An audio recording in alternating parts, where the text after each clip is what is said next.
চিনাকি হ'লোঁ মই নিজৰ পৰিচয় বুলি ব্যৱহাৰটো কৰিলোঁ মই নতুনকৈ আহিছোঁ ইয়াত আৰক্ষী ছিনিয়ৰ ছুপাৰিনটেণ্ডেণ্ট পুলিচ মানে জ্যেষ্ঠ আৰক্ষী অধীক্ষক হিচাপে জইন কৰিছোঁ দুদিন হৈছে মোৰ নাম মৃণাল ডেকা মই ইয়াৰ আগতে DCP ইষ্ট হিচাপে দিছপুৰৰ পষ্টিং আছিলোঁ তাৰ পৰা ইয়াত আহিছোঁ আৰু এসময়ত মই আপোনাৰ গোৱালপাৰাতো পষ্টিং আছিলোঁ কিন্তু গোৱালপাৰাৰ পৰা মই শদিয়া গ'লোঁ শদিয়াৰ পৰা আকৌ হেৰিত আহিলোঁ আপোনাৰ দিছপুৰত আহিলোঁ তাৰ পৰা ইয়ালৈ আহিলোঁ গতিকে যিহেতু এটা ইলেকশ্যন টাইম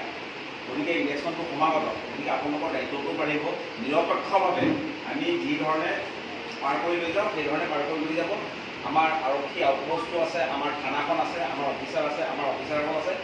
তেওঁলোকৰ লগত মিলিজুলি ধুনীয়াকৈ পাৰ কৰি লৈ গুচি যাব আৰু আজি প্ৰথম দিনটোত আৰু মই বেছি কথা একো নকওঁ বাকী আপোনালোকে নিজৰ থানা এলেকাত বা আউটপোষ্ট এলেকাত যিটো মানে ক্ৰাইম ইত্যাদি ৰোধ কৰাত যিটো মানে ব্যৱস্থা ল'ব লাগে সেইখিনি লৈ থাকিব আমি আপোনালোকৰ লগত সদায় আছোঁ আমাৰ IC আছে কথা পাতি থাকিব কোৰ্ডিনেশ্যন থাকিব তাতকৈ বেছি একো নকওঁ আৰু আপোনালোকৰ সকলোকে মানে সুস্বাস্থ্য কামনা কৰি মোৰ ভাষণটো ইয়াতে সামৰণি